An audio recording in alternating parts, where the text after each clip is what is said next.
troco de livres avec Extrême droite, la résistible ascension. Un ouvrage collectif coordonné par Hugo Paletta aux éditions Amsterdam.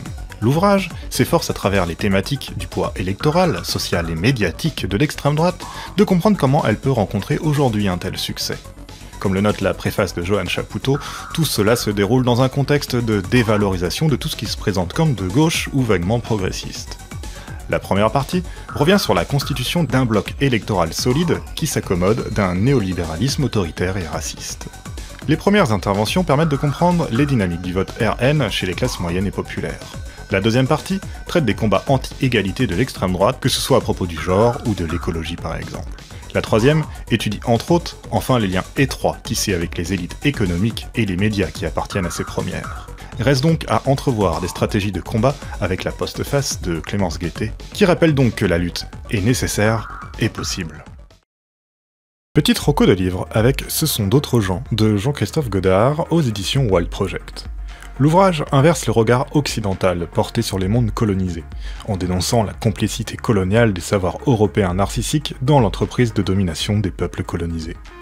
À leur place, il s'agit donc de faire valoir des savoirs élaborés par ces peuples eux-mêmes, notamment dans leur compréhension des colonisateurs, en bref, une contre-anthropologie de l'Europe. Le livre se place le plus souvent depuis le point de vue de l'Amérique du Sud et de l'Amazonie, qui est aussi un point de vue autre, celui de la Terre, de l'espace parcouru et situé.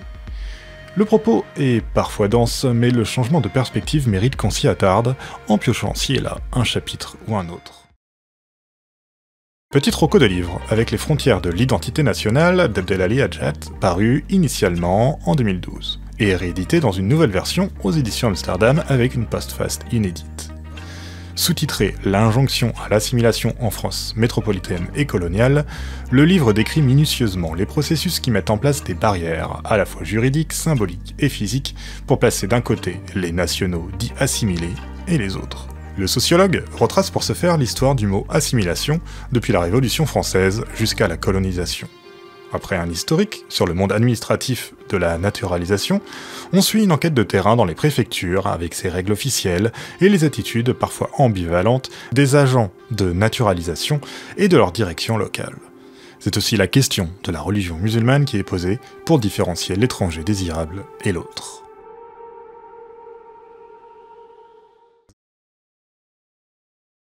Petite roco de livre avec Démocratie et justice sociale de Pierre-Étienne Vandamme chez Vrin. Le livre, tiré de la thèse de doctorat de l'auteur, se demande si la démocratie est vraiment un régime capable de réaliser la justice sociale.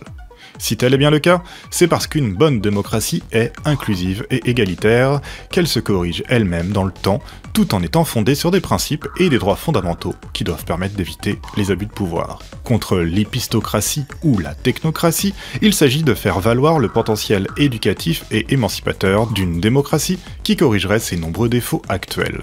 Et ce par différentes procédures, comme la justification du vote, la délibération ou l'introduction du tirage au sort.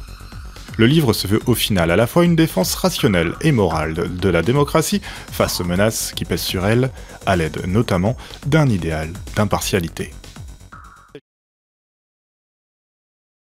Petite roco de livre avec Marx écologiste de John Bellamy Foster dans la nouvelle collection de poche aux éditions Amsterdam. L'ouvrage est un recueil de 4 articles d'une des grandes figures de l'écosocialisme américain.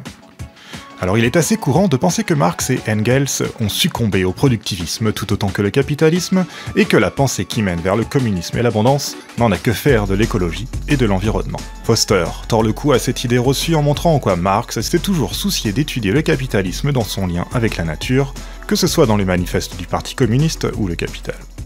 Marx montre ainsi comment le capitalisme rompt le métabolisme qui unit les humains et leurs conditions naturelles d'existence, comment il aliène à la fois le social et la nature. Ce métabolisme doit justement être retrouvé dans le communisme. Dans un entretien qui clôt l'ouvrage, Foster répond « Nous confronter à l'urgence écologique planétaire implique d'être plus révolutionnaire que jamais ».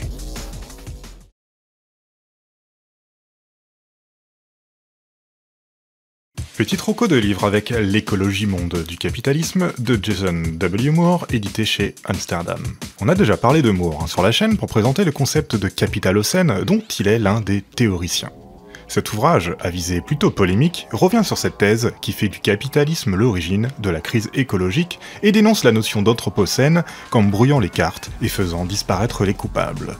Il montre en quoi le lien entre humain, mode de production économique et nature produit un système mondial spécifique qui modifie durablement les conditions d'existence sur la planète. Il montre comment on peut faire l'histoire de ce système qui est aussi une histoire naturelle, spécifique. La nature, au sein du capitalisme, renvoie alors ce qui est facilement et presque gratuitement appropriable pour servir l'exploitation du travail humain. À lire notamment pour comprendre les débats complexes qui opposent Moore à Andreas Malm ou John Bellamy Foster, qui a fait aussi l'objet de sa petite roco, chez Amsterdam également. Petite roco de livre avec Bazar Pop de Véronique Servat aux éditions du Détour. Le livre consiste en une histoire sociale, très accessible, d'objets liés intimement aux musiques populaires dans toute leur diversité. Il se lit en piochant ici et là des analyses et des anecdotes sur divers objets tels que le poster, le vinyle, le casque audio, le Walkman, les lunettes noires ou autres accessoires ou vêtements. À travers le prisme de ces objets, le livre s'intéresse à l'adolescence, à la déviance, à ce qui choque et à ce qui finit par rentrer dans la norme sur presque 70 ans d'évolution musicale, culturelle, technologique, médiatique et bien sûr sociale. Chaque focus réalisé sur un objet permet de revenir sur son origine et sur les usages et pratiques qui l'entourent au sein de la société, que ce soit dans les milieux underground ou plus mainstream, avec une multitude de références musicales, forcément. Petite roco de livre avec Le corps d'exception de Sidi Mohamed Barkat aux éditions Amsterdam. L'ouvrage, d'abord publié en 2005, fait l'objet d'une nouvelle édition présentée par Kautar Archi.